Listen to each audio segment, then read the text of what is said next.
Thank you for coming. Yeah, especially as Faye said, on such a sunny day. We woke up this morning, we were quite worried that people would just bail because, climbing in this weather. So hopefully in today's talk, you might learn something new, or maybe it will just help you think about something in a different way. So some of you are climbers. Are you a climber? Have you climbed before? Bits and bobs. Okay, cool. Well, first I'll introduce myself. I'm sorry if you already know me. So I'm Emily. I'm a doctoral researcher or PhD student at Brunel University London, and I'm funded by the Grand Union Doctoral Training Partnership on the Pathway for Wellbeing Research. So I'm right at the start of my PhD, so I'm not talking about my PhD research specifically, but my interest for my PhD is in wellbeing and women's experiences of climbing, so related. Before starting at Brunel, I worked at Leeds Beckett University, and I was involved in a project called the Your Movement Matters, which was focused on understanding participant demographics in walking and climbing in the UK. Prior to that, I completed my Masters by Research, which is a fully research-based degree, if you don't know. It's kind of like doing a mini PhD. So I spent all my time that year researching women's experiences of rock climbing, and that's what we're going to think about in a bit more detail today. And I'm also co-founder and editor of Beta Magazine, which is an online climbing and outdoors magazine focused on the female experience but inclusive of all. It's fully online, and it's all about platforming people's lived experiences, their stories, thoughts, conversations that they want to have in an environment that feels safe for them to do that as well, which is quite important. So I thought that you might be interested to know that I'm also a climber, so talk about climbing. I started climbing about 4 years ago with my partner Ant, pictured here, but also sat over here. And we started with indoor bouldering, which seems to be the most common pathway for people who get into climbing but are not introduced by their friends or family straight outdoors now, I think. Over the years, we've progressed from bouldering to rope climbing, to leading. I actually did my first indoor lead being belayed by Angela Soper, who, if you don't know, is one of the founding members of the Pinnacle Club. She's 70 plus, and she just climbed absolute rings around me. Like, it was ridiculous. I was just struggling to lead this floor, and she's just kept going. She actually climbed up it and then down climbed it as well, so it was pretty cool. And then we moved into outdoor bouldering, outdoor sport, and most recently trad climbing last year, where we learned at Glenmore Lodge in Scotland. We've definitely progressed as climbers in terms of learning skills and gaining equipment, as we have been able to afford to do that. So going from both being students to working and getting a real life grown-up job, and then me getting a funded PhD.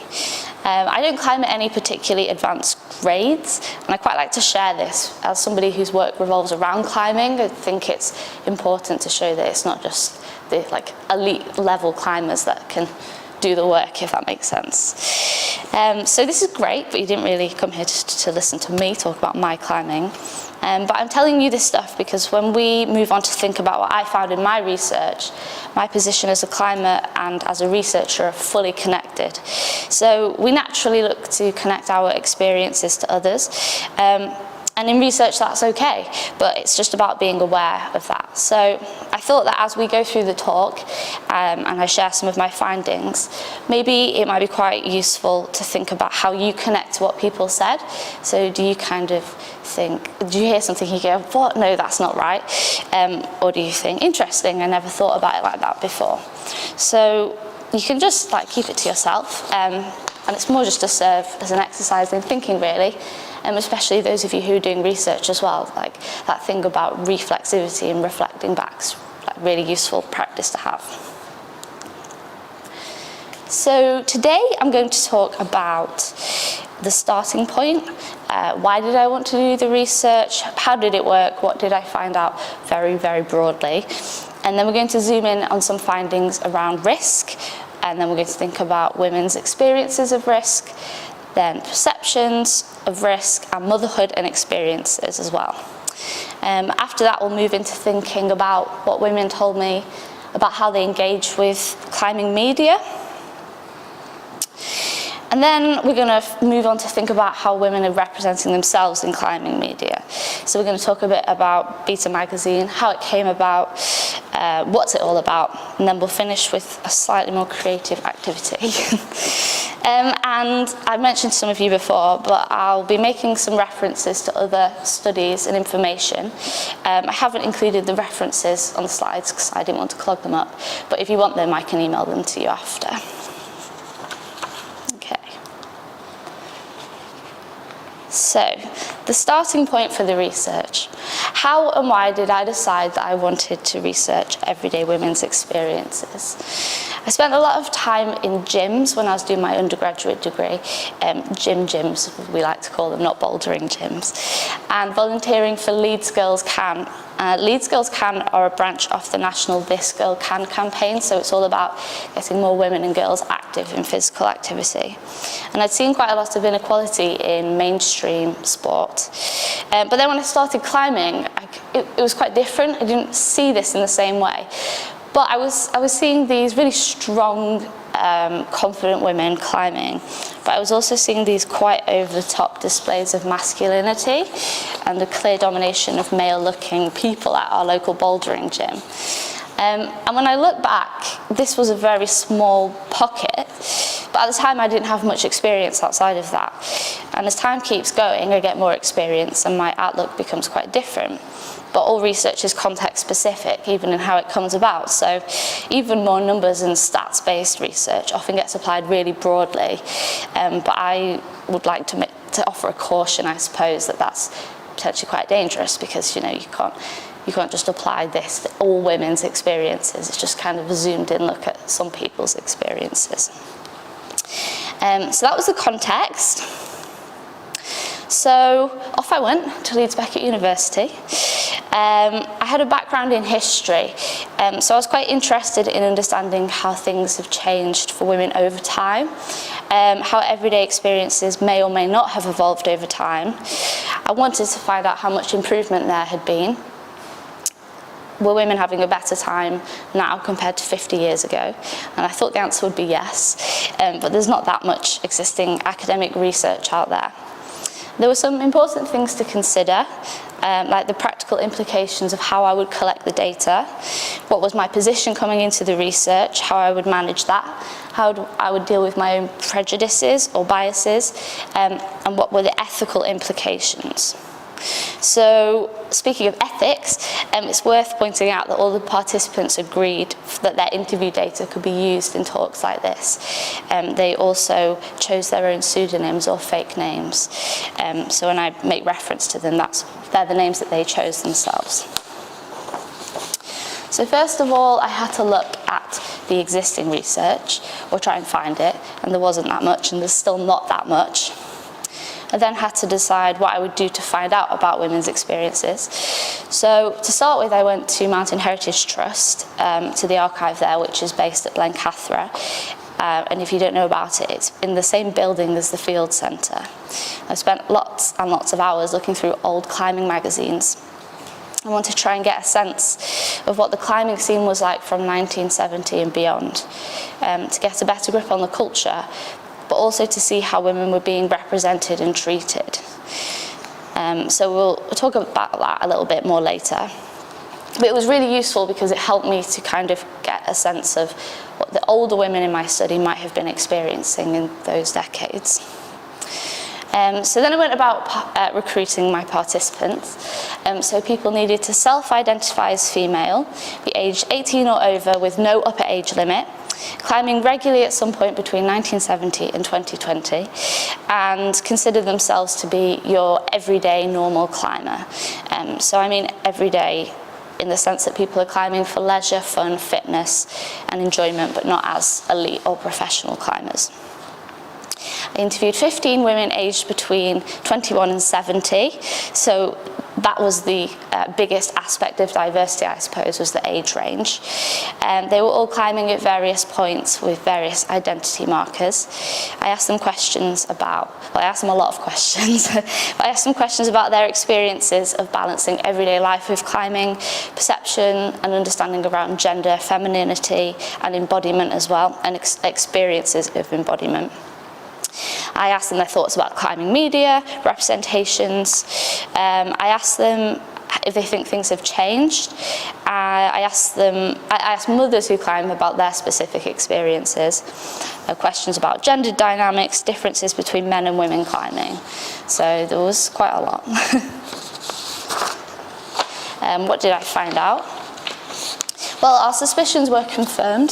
There's no doubt that things have improved over time for women who climb, so that's positive. One interviewee said, well, there's a choice of female harnesses now compared to when she started climbing, and many of the older women observed an increase in women climbing and being present at crags. Yet women of all ages highlighted continued gendered treatment and inequality between the genders of male and female. So improvements happen, but there's still more to be done. There's just so much data that I managed to get, and there are so many things that were mentioned that I didn't even ask the women questions about. They just kind of brought up by themselves. For example, things around mental health and well-being. So that kind of led me to go and find funding to do a PhD, to think about some of those things in a bit more detail. And I also created Beta Magazine as a direct result of my research. But again, we'll talk about that a bit more later. So, first we're going to think about risk, then we're going to think about motherhood, and then we're going to think about how the two overlap a little bit. But first I thought it would be quite nice to hear what your experiences or perceptions have been around risk in climbing. And I know I've put turn to your neighbour, but I don't know if we just want to talk together because we're being in a small room. So yeah, what do you think? Danger of hurting yourself. Yeah, for sure. Managing the risk to a sensible level, personally. Yeah. Yeah. Do you think that there is do you think that the perception of risk is bigger from the outside compared to when you're actually climbing yourself, if that makes sense? So like people that don't climb. Definitely from my mum. Yeah. So it'll be like, I'll send her a picture of like kettle climbing all the time, and like, well, look how big this is, and she's like, are you wearing a helmet? And I'm like, you don't need to wear a helmet in size. And she's like, but what do you want? I'm like, I hope you won't, but it's fine, don't worry. She's like really risky. I didn't break my ankle climbing, but from falling off a bouldering wall like that high. And when I said, I was like, oh, I broke it climbing, she was like, it's because I told you you need to wear a helmet. And I was like, I fell at this height onto a mat and I still broke. Like, it's, either way, it's fine. And it was your ankle, right? It wasn't your head, so. Yeah, I was like, that doesn't make sense, but okay, Mum, that's fine. Yeah. But definitely, yeah. Yeah, for sure. I think the danger is perceived as being worse in trad than it is in bouldering, whereas I'd probably imagine that it's more common to get injured in bouldering than it is in trad. Yeah. But I guess if you're in the sort of trad community, Yeah. everyone knows of a friend who's fallen off something big. Exactly. Yeah. So like it happens, but then how often? And then also I suppose you don't always hear the full story about why they might have fallen. Yeah. Any more thoughts? You've got the full spectrum from soloing to being on a wall, and it's just it's all based on that really, that whole scale. Yeah, for sure. Yeah. Cool. Well, yeah, you've kind of done my job for me. Because I think, so maybe over the last 20 years or so, climbing has become increasingly commercialised as an activity. So the amount of gear that you can choose from is vast. The rate at which climbing centres are opening up is rapid. In Leeds now, I've actually lost count. They're opening another Leeds depot, so there'll be 3 in Leeds, which is just mind-blowing. And according to the Association of British Climbing Walls, in January 2020, there were 600,000 people in the UK climbing indoors twice a week. So, and I expect that might have gone up since. And we don't know the impact of the Olympic Games, but the potential for the growth of climbing coming out of the Olympics is huge. So more people climbing, more stuff to sell, more money being put into advertising and films such as these. So we've seen a recent boom in climbing films, but they're not all just films aimed at climbers. they're made with a broader, more popular audience in mind, right? So I'm sure, I mean, are you all familiar with free solo? Yeah, okay. So I'm not going to explain what it is, but for the purpose of the recording. So free soloing is climbing without protection, so no ropes, just Alex's climbing shoes and his chalk bag. So you might have experienced this thing where you meet somebody new, or somebody finds out that you climb and they don't themselves climb, and they say to you, oh, there's this really great film I think you'd like. It's called Free Solo. And I have to make a real effort not to roll my eyes or put my head in my hands, and I just say, oh yeah, I've seen that a few times actually. And of course nobody means any harm, and they're just taking an interest. But this is kind of the point, because they're sharing that they know something about climbing maybe, or maybe they just think it's really interesting film. Films like Free Solo are capturing the imaginations of many, and they are memorable. They contribute to a popular idea of what climbing might be, or what elite climbers might be aspiring to do. And I don't think that there are many of us that want to follow in the footsteps of Alex Honnold, because he is a rarity.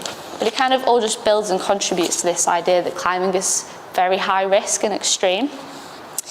And then the other kind of side of the films to pick up on are those that are slightly more niche, that climbers and more outdoorsy type folk might watch, like Fall Theory. So has anybody seen Fall Theory?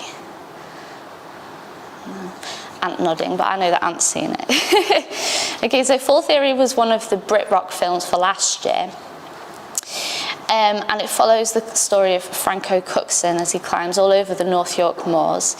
And he's climbing this route called Immortal, which is an E11. We think it's an E11 7B, looking at Ant for confirmation, yes. So if he's going to fall, he's going to hit the ground, and he's actually got two people belaying him, so that if he does fall, they can kind of, one person can pull him towards the crash mat. And Franco is considered a controversial climber because of the risks that he takes. And on the Film Festival Flicks website, the last line of the film description, it says, "Madman or genius, decide for yourself with this enthralling watch. Spare trousers recommended." And so it's designed to be highly entertaining, it's thrilling, and it will sell. So risk is highly valuable in a commercial setting. It's exciting, but it's potentially problematic. And you might say, yeah, fine, that's the media, it's sensationalized. We don't even realize how we might be internalizing what the media say. So then what about everyday people who climb, maybe like us, who mitigate risk, experience it, and have to decide what to do? So risk can be viewed as a gendered concept. Lots of researchers have associated risk with masculinity. It's more commonly associated with the male gender. Studies have found men are more willing to take risks and women less willing in so-called lifestyle sports such as climbing. And my research echoed these findings, with one of my participants, Patricia, saying that she felt, especially when women are beginners, they're much less likely to take risks compared to the men, and she felt that this was in relation to confidence. A researcher called Jennifer Hargreaves has spoken about the historical rootings of risk as being inappropriate for women. So she said, the ethics of arguments to ban women from dangerous sports, such as boxing, are as appropriate to men as they are to women. The reason they are only applied to women is cultural and not biological. So she's saying that taking part in risky or dangerous sport, like on a very practical level, is just as risky for all genders, but it's the cultural and societal beliefs and expectations that have led to these ideas. So this leads us into thinking about ideas around motherhood and risk. So I couldn't resist putting these academic-y quotes on the slide. But Nicholson tells us that what women do and social beliefs on what women should do are often at odds with one another. And this is related to how women might navigate motherhood and risk. So climbing, as we've discussed, can be viewed as high risk, but the consequences of being involved in an accident are potentially life-changing. Mothers endanger their capacity to take care of their children through risk of injury or death. And Jennifer Hargreaves tells us that selflessness, courageous acts of humanity associated with caring, kindness, motherliness, and morality are all attributes that are deemed essentially feminine as ascribed to the traditional heroine. Now, mountaineering and climbing can be seen as inherently selfish acts. So, the treatment of the media following the death of professional mountaineer Alison Hargreaves, who's pictured here, on K2 in 1995, gets used as an example of how mothers who take risks are viewed by society.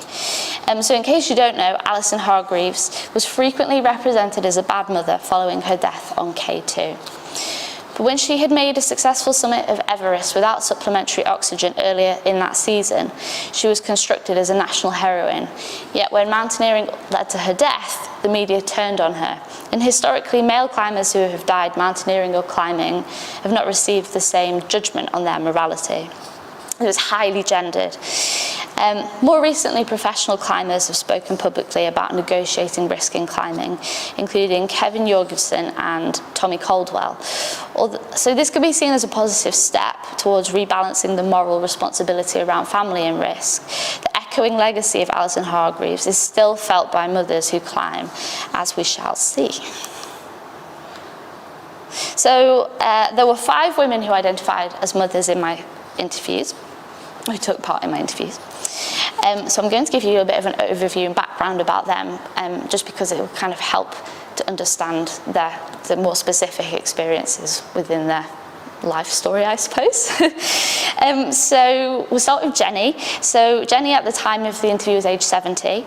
She began climbing as a teenager during an outward bound course. She progressed to become a PE teacher, which included outdoor education.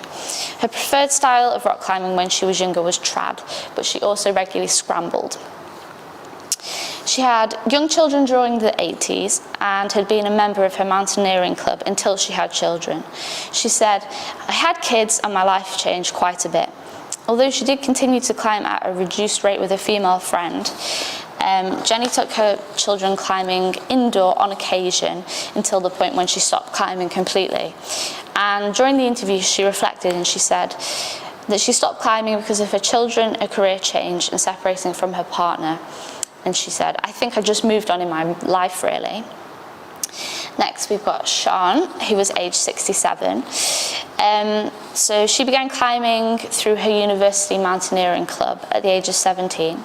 She qualified as a teacher, helped at the adventure club in the school where she worked, and it was there that she learned quite a lot about climbing.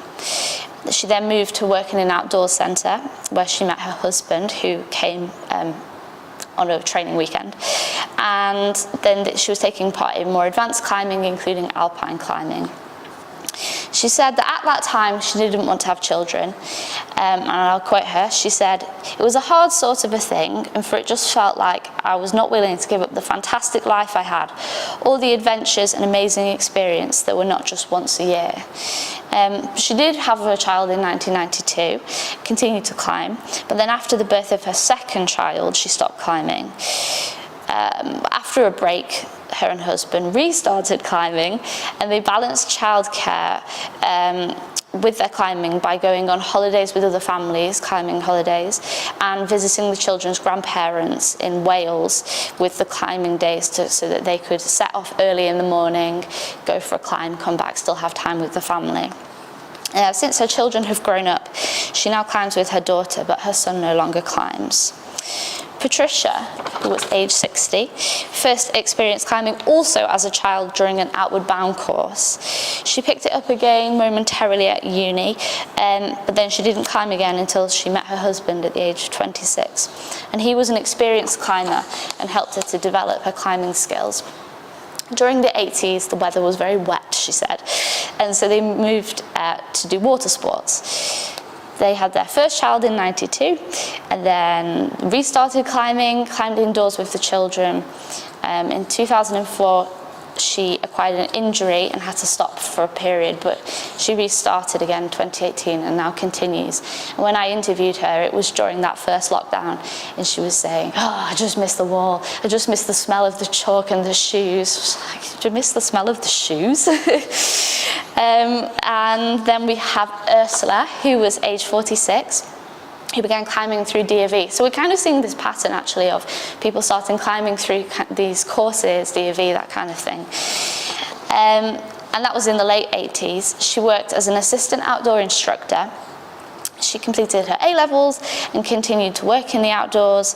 She progressed to gain various outdoor qualifications. Then she worked in an outdoors shop, met her husband, and they have been on many overseas mountaineering expeditions together. She feels that her career, now running a business and caring for her daughters, comes first above climbing. And she said, "I felt quite a fraud because I haven't really been out climbing that much since I've had the girls." So that was quite interesting, actually. But Ursula and her husband do take the daughters out climbing and scrambling for family adventure and mountain days. And finally, Robin, who was age 39, she began climbing when her husband introduced her at the age of 23. And during their early climbing experiences, they mostly participated in trad. They climbed on and off throughout the years. And then when she had her first child in 2008, she took a break. They take their children climbing both indoors and outdoors, and Robin said it's good for them to experience these things. They can just come out, go on holiday, climbing and stuff. And they're part of a climbing club as well. And she spoke about if you're out climbing with the club, she said depending on where you are, they can either, the children, play or climb, and then everybody supports each other, and it's quite nice like that. So that's an overview of the women. But because I was thinking about experiences between 1970 and 2020, the thoughts and findings around motherhood are contextualised in this way. So we've got Jenny, Sean and Patricia over there who had their childcare responsibilities in the 80s, 90s and early 2000s. And then Ursula and Robin, who had their children in the mid to late 2000s, and they continue to have responsibilities now. So it's not just about how they experience being mothers, but also within the set periods of time. So it was really clear from the interviews that Jenny, Patricia and Sean all felt that they were quite different, not just to other mothers, but women in general during the period, in the sense that they kept up their involvement with climbing and the outdoors and other physical activities. Sean said to me, "I was almost invisible at the crag, years ago as a woman. Nobody would have expected me to be doing anything amazing at all because the view was, you're just a woman." We know there was a significant lack of visible climbers in the 70s, of female climbers in the 70s. And I think this is all stemming from a wider societal issues, expectations and pressures at the time. Jenny said that she felt she was lucky compared to other mums who she knew, and she partially attributed this to herself and her partner sharing childcare more evenly than other couples, so they would take a day each at the weekends to do their chosen activity and alternate the childcare. Sean, as I mentioned, she continued to climb after her first child, but then had a break after her second, and she and her husband found a compromise between childcare and leisure by going on trips with other families. And this might not sound too groundbreaking, but it's really important in understanding how parents renegotiate their leisure activities or leisure time when they have children. There's a really interesting academic article by Clayton and Coates, which was published in 2015. And it's all about how doing an activity in a family context turns that activity into family leisure time. Parents cannot separate their parenting identities from their climbing identities, so the two become intertwined.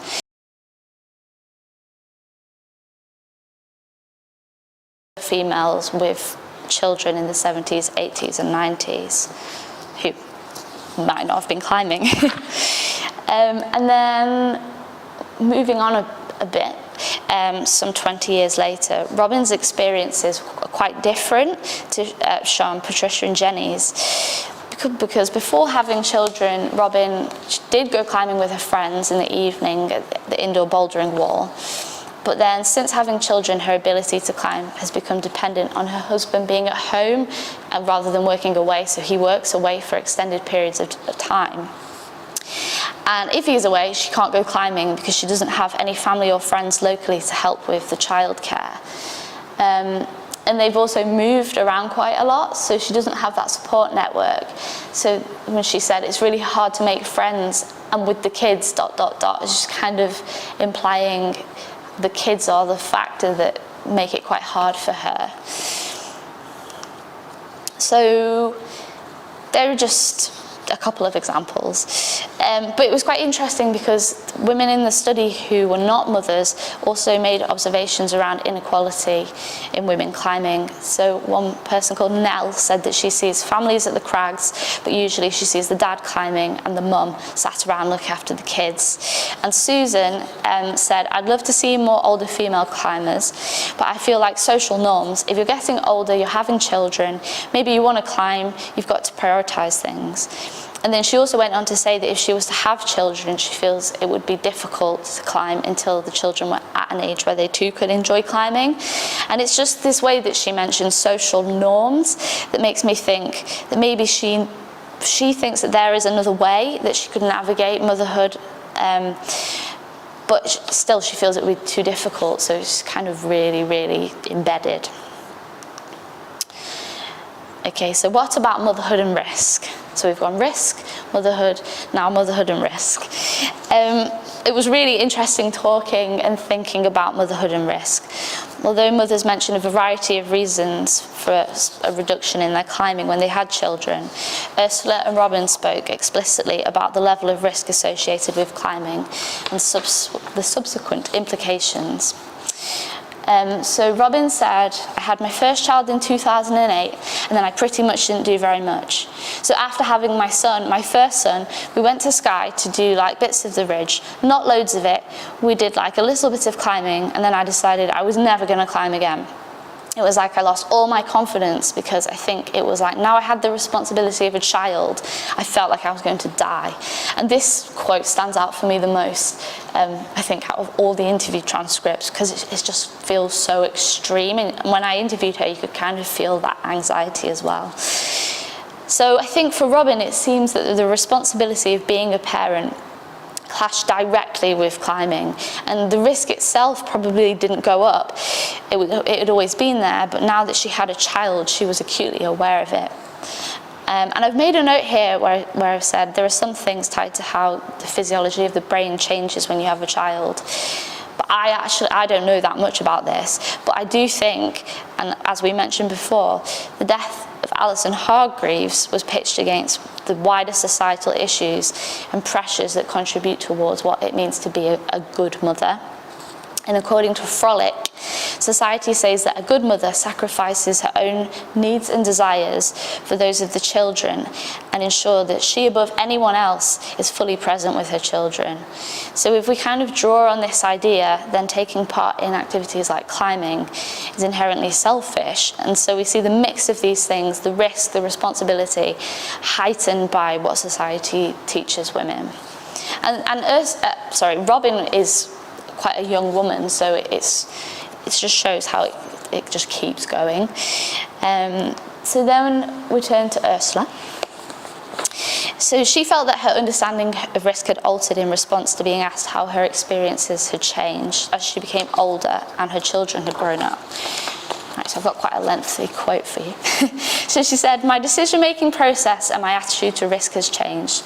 There's nothing like becoming aware of your own mortality as having a child, and I've got a lot more to lose if something goes wrong, or if I break something, or if I damage myself. And definitely as I've got older, it is use it or lose it, and I haven't been able to go out climbing. But rather than just sitting there thinking, well, that's it, give up, roll over, we can't go out climbing, I've done what I can, I actually got out and went running.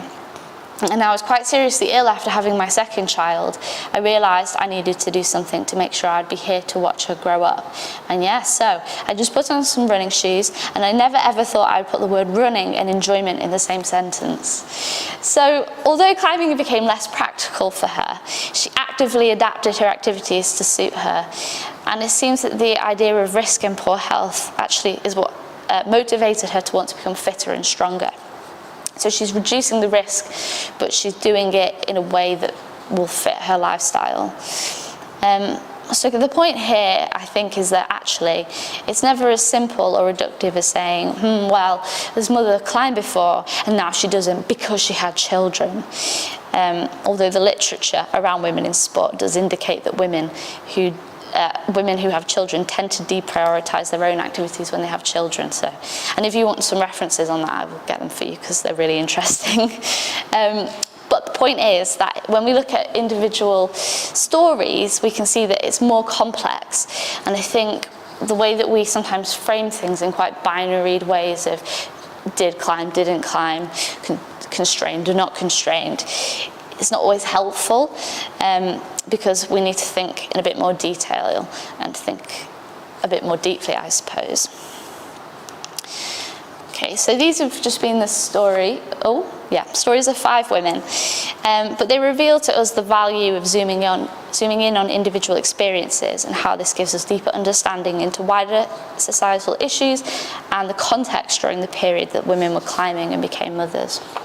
Patricia, Sean and Jenny's experiences seem to be examples that were quite progressive for the times, and they were exceptions to the period that they were mothering and climbing.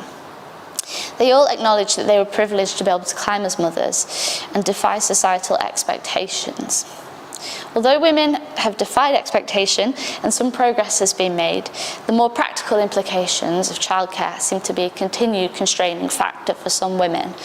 Robin's experience clearly demonstrates that for some women, motherhood is a major part of their life that limits their opportunities to climb, partially due to the unequal distribution of childcare, a lack of infrastructure to support female climbers, and continued gendered politics, as Jenny says here. Ursula and Robin both highlighted heightened risk awareness after having children, and this can partially be explained by the impact of continued strong societal beliefs about what it means to be a good mother. Okay. So I did these interviews 2 years ago, and has it got better since then? There's been a little bit more happening in these conversations. So last year, the North Face released the film New Life, which followed the experiences of climbers and couple Caroline Chiavaldini and James Pearson in becoming new parents. And in the film, Caroline talks about the pressures and judgments of risk-taking, but she said that she does sometimes take risks and she thinks it makes her a better parent. And Shauna Cox, our first British Olympic climber, is currently pregnant, and she's been very open on social media about continuing to climb. So I think that public-facing conversations and women taking the power to represent themselves, especially through the medium of social media, is really going to help. So now I'll very smoothly move into talking about media representations. So I mentioned at the start that I looked at representations of female climbers in climbing magazines at Mountain Heritage Trust. And I can't actually show you any of the images because I don't have the correct permissions and there's all this stuff around who owns them and stuff. But I think that this quote from Olga tells you a lot about what you need to know. So she said, and I'll try and do it how she did it because it was really good. She went, bloody hell, you know, you wouldn't get away with that these days. She was really fuming about it, right? So there were a lot of eyebrow-raising images of women, particularly in the 70s and 80s, and not that many images of women actually climbing, so they were mostly models or in ads.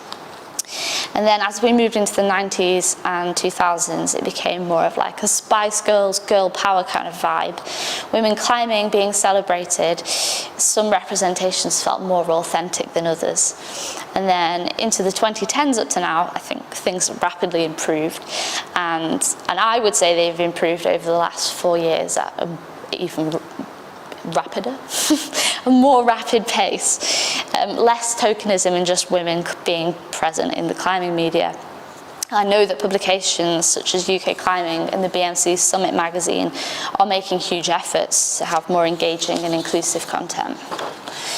So when I interviewed my 15 female climbers, I asked them if they engage with climbing media, and the overwhelming response was no, sometimes, not really. I also asked them what they thought about the representations that they had seen. So Sean's quote here points to issues around commodification, advertising, and female climbing bodies, but also wider sporting bodies as well. She said there's a lot of sexualizing in the media. They've got their bloody pictures all over the place, you know. There's a lot more interest in women's climbing because they make for more attractive pictures of climbing. They're selling products. Now this was probably quite a harsh perception perhaps, but there's no doubt that there's truth in it, in the problematic ways that of how we see advertising unfolding, although improving, I think. Ursula said, I rarely pick up a piece of climbing media because there are rarely ever normal people featured. And this idea that a lot of the climbing media focuses on elites, competition results, new routes, the more extreme end of things. This kind of content is of course, it's still interesting and it's really important and there's a place for it, but the identification of a lack of normal people, I think, is significant. There was also an identification of a typical type of female body being observed. So Susan's description here about white-skinned, blonde, long hair, slender, and often with defined muscles or toned bodies. And I don't know what you take from this, but to me this feels like the description of quite an elite climber. So again, it relates back to this idea of hardly any normal people being featured, but there's also a lack of diversity in body types being shown. But Anna said that she thinks it's improving, and I think it is improving. She said it was encouraging to see greater variation in body types, and she was talking specifically about the example of seeing somebody with a body type that was more similar to her own in a competition setting. And she said it was really inspiring. And then finally, issues around diversity, conversations that are happening now throughout the outdoor sector in business, governing bodies, organisations and clubs. We're seeing more community groups popping up, and we're seeing more effort being made to make climbing and the outdoors more inclusive. And in fact, the BMC are running an equity webinar series at the moment, which you can find out more about on their website. And Emily Davis, who was supposed to be in that chair but her car won't start, is actually running one around women in gender in a couple of weeks. I think it's the 21st of March, so that could be like quite a useful resource as well for research. But this time 2 years ago when I was doing my research, it was before the Black Lives Matter movement of 2020, and we're seeing quite a lot of this happening in the wake of that. And those conversations are something positive to come out of something so awful. But I think it's quite interesting that these women were kind of picking up on those things already. So I had all these interview transcripts from women of all ages telling me that they don't feel like the climbing media is interesting. They don't engage with it. It's not so relevant. And we were in the middle of lockdown, so of course I went and created a magazine. So in spring 2020, I started the process of setting up Beta Magazine, which is an online climbing and outdoors magazine focused on the female experience, but it's inclusive of all. It doesn't exactly roll off the tongue, but it does what it says. It's designed to platform the voices and experiences of those who may not feel like they're being heard otherwise. But like I said before, it's about having a safe and welcoming platform for them to do that and to feel like they're supported by the community. So we'll never open up authors to receive some quite horrible comments. We would try and keep it safe and friendly. So I couldn't do this by myself, even though I probably would have tried. So I went and found some backup in the form of Annie Martin and Catherine Evans. Annie is one half of the Bouldering Dad Brats YouTube channel, which is a women's climbing YouTube channel, as well as being a professional filmmaker, director and producer. And Catherine is a graphic designer. Although she's not a climber, she does have a background in water sports. And she works for her own company called Lacuna Creative Design. And this is our first cover that was taken by me, I'm not a photographer, of our pilot issue, where we had 4 contributors write. We weren't really sure how well it would do, but the response was really positive. So from here we moved into issue number 2, and we themed it around bodies, all about the experiences of the body.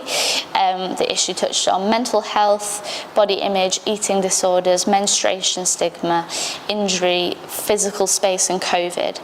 And since then, with the help of volunteer contributors, we've continued to grow, and we just released our 7th issue this week actually.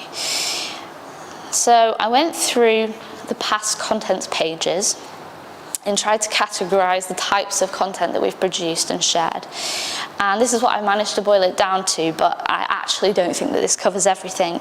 And you can see that Beta's covered a wide range of topics, all the way from discussing confidence and imposter syndrome to sustainability, friendships, and as well as my personal favourite, which was the Crag Dogs competition, where readers sent in images of their furry climbing pals, and the winner got a climbing rope dog lead, so that was amazing. It was really important to include a range of voices, not just in terms of identity, but also ability. So I've just pulled out 2 examples. The screenshot of the article on the left was written by Tori Taylor Roberts, all about Ruby Petch, who is an upcoming climber, gaining more and more profile, if you like, climbing grades on the high end of the scale and developing new routes on the southwest coast of England. And the photo on the right goes with an article by Lucy Wood, who recently wrote something for us about her experiences of climbing her second Munro in Scotland, Ben Hope. So it's about celebrating people doing great things, but at all levels of the scale. Okay, so you've listened to me now for ages. So I thought that it might be fun to do something a bit more creative. So I thought maybe we could think about creating our own feature.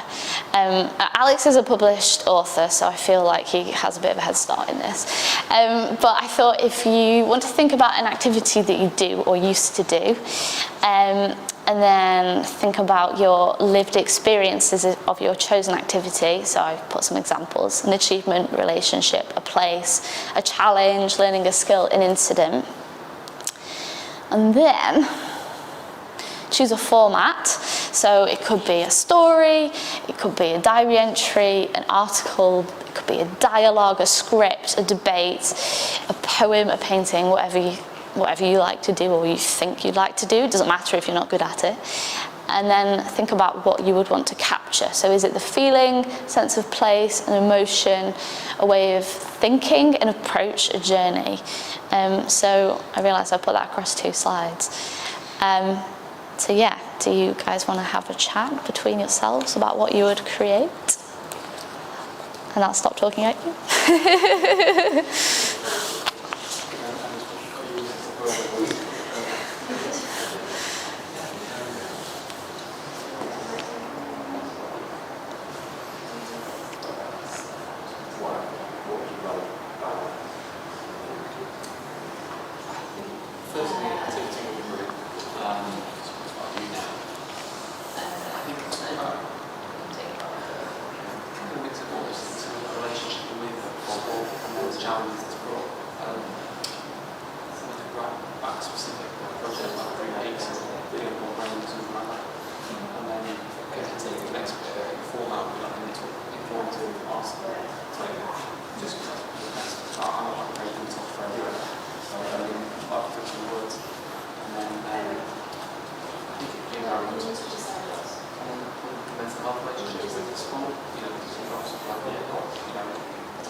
comes the sport, or maybe it's the same on climbing as well. But I think they're doing it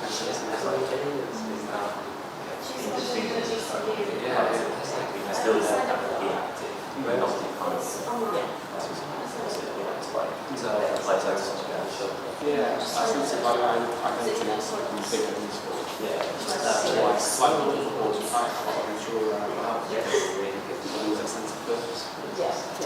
It's like some of it is the culture, like the sort of surrounding subjects. Some of it is like they just don't have the focus and they don't have anything like it's like their entire life is dedicated to that.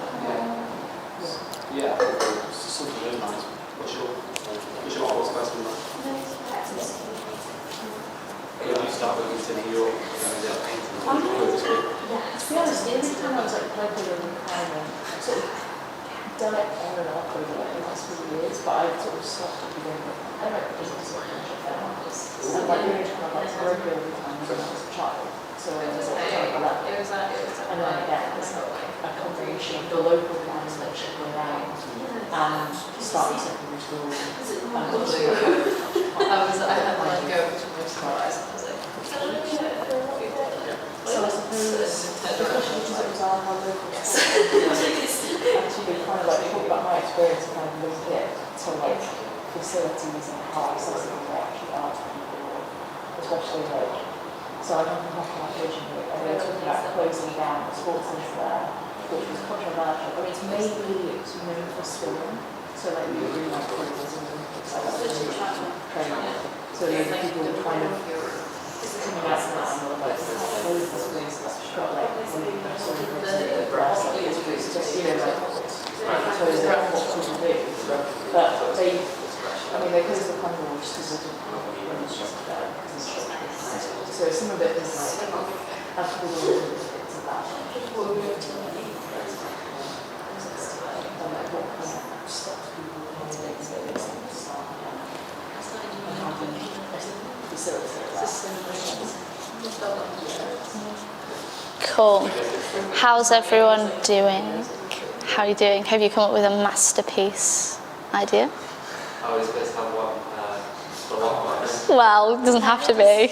Just like what you talked about, and like I guess the I guess it doesn't. I mean, it's not necessarily about like I'm going to write this about this about this, but just kind of like the process of thinking about it as well, and that idea of like, well, I mean, what kind of was your process of thinking about it? Kind of just like picked a topic and then we just talk through what we write about that. Yeah, cool. It's interesting because I feel like the conversations that you guys were having as well are about when you're thinking about something to write. At first you think, no, nobody's going to want to read that. And that article by Lucy about climbing Ben Hope, she said that she was really nervous about sending it because she said nobody's going to want to read this about me, a plus-size woman, hiking up a hill.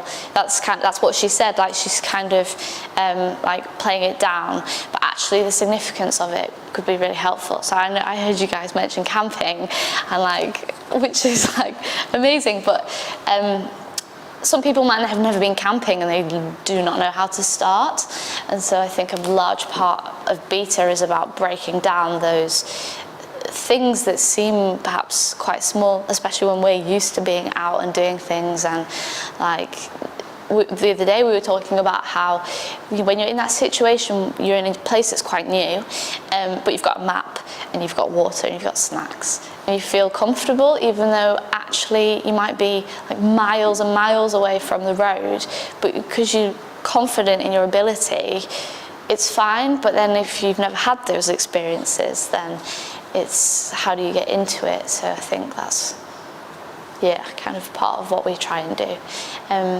It sounded like you had some good conversations. I think on that note, we found that something that I was going to talk about, suddenly everybody else could relate to that in some of their own way, whether Yeah. it's actually climbing or running. So if you say actually till you put it out there, you don't realise what people are taking. Yeah, for sure. Cool. So just to finish up, oh, we did that bit, but I really like this image by Maria because it's just so but obviously it's really fun. So Thea is a photographer, and Maria is an illustrator, and they did this piece together. They did a series of images, and it was kind of how they remembered the weekend of Women's Trad Fest, and like I feel this really captures the fun, I suppose. So I wanted to show you that. But yeah, just to finish, so I told you a bit about my research, not just what I found, but some of the processes as well, and approaching it, thinking about it. We thought about commercialisation and risk, experiences of motherhood and risk, and then we thought a bit about representations and self-representations, and how what we create might be able to help other people in our outdoorsy world, I suppose. So just a massive thank you for coming.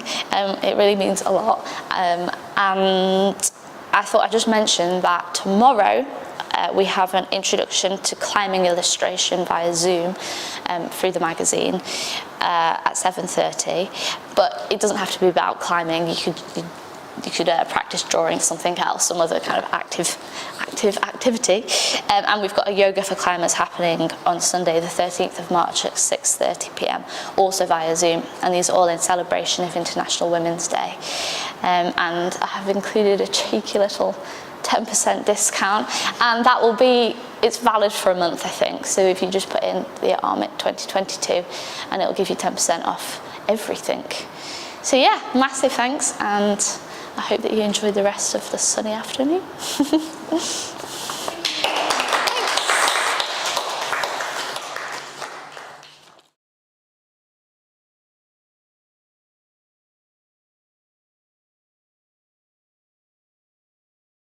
Yeah, that was a good question. Probably a big question. I mean, I think part of it is like, I think the main thing is listening and showing that you've listened, but not just saying, oh, I went to this talk and I heard this about this experience, because a lot of it is kind of, it falls into a dangerous zone of telling women what they're struggling with, if that makes sense. And we've had this with some articles that have been pitched to us where people have said, I want to write about this research that I've done about women in climbing. And I have said, okay, what did you find out? And they said, well, I found out that they struggle with this, this and this. I'm like, well, you coming in as a male telling women what they're struggling with, it's this idea of not having a sense of awareness around it that's the problematic thing. So I think it's just coming in, like acknowledging your position and what your experiences have been, and listening, but also actively, if you see something happening, then you can speak up. I think that's totally fine. But it's all about communication as well. And so what does your female friend want? What do they want from you in terms of support, you know? And coming to talks like this is really helpful. It's just learning, just carrying on to be open to listen. I know that when I did this, my views, like my personal views, were different at that time compared to they are now. And I think it's about being really accepting that your view will change and that you'll learn more, and that's okay. Maybe in 5 years' time I'll look back at this and say, what a load of rubbish. I don't think I will, but you know, that kind of thing. If that was a very rambled answer. Yeah, no worries. Yeah. I was surprised when you said you only got into climbing 4 years ago. Like, what made you start climbing? Yeah, so it was kind of like a by chance thing. Ant and I were in Wales and we wanted to do a bit of climbing, but the weather was really bad. So then we thought, oh, I wonder if we can do any indoor when we get home to Leeds. And then we just started going indoor bouldering. But it was really it was really different at that time, because I think a lot of the climbing gyms in Leeds are very much catered to Leeds students too. So they kind of, well, I think all climbing centres have good coffee, most of them do. Like coffee and cake and really chilled out, and having sofas and tables and spaces to socialise, when we were used to going to a gym and lifting weights like 3 times a week. So it was that contrast, I think, that really drew me in. And also because it's so individual as well. And I guess that it was I wasn't measuring my progress against somebody else, although I do find it hard to not do that. I think everybody does. But yeah. Any other questions? Cool.